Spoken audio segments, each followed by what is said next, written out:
চলতি বছর শান্তিতে নোবেল পুরস্কার পেয়েছেন ভেনেজুয়েলার বিরোধী দলীয় নেত্রী ও রাজনীতিবিদ মারিয়া করিনা মাচাদো, যিনি তার দেশের জনগণের গণতান্ত্রিক অধিকার প্রতিষ্ঠা এবং একনায়কতন্ত্র থেকে শান্তিপূর্ণ উপায়ে গণতন্ত্রে উত্তরণের সংগ্রামে অক্লান্ত পরিশ্রম করেছেন। নোবেল কমিটি মাচাদোকে ল্যাটিন আমেরিকায় নাগরিক সাহসের এক অসাধারণ উদাহরণ হিসেবে অভিহিত করেছে। গুরুতর জীবন হুমকি এবং স্বৈরশাসনের কারণে তার প্রার্থিতা বাতিল হওয়ার পরও তিনি ভেনেজুয়েলাতেই থেকে লাখ লাখ মানুষকে অনুপ্রাণিত করেছেন, বিরোধীদের একত্রিত করেছেন এবং সামরিকীকরণের বিরুদ্ধে দাঁড়িয়েছেন।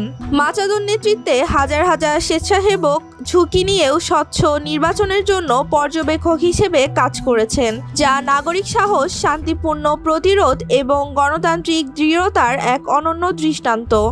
আগামী 10 ডিসেম্বর নরওয়ের ওসলোতে তাকে আনুষ্ঠানিকভাবে শান্তিতে নোবেল প্রদান করা হবে।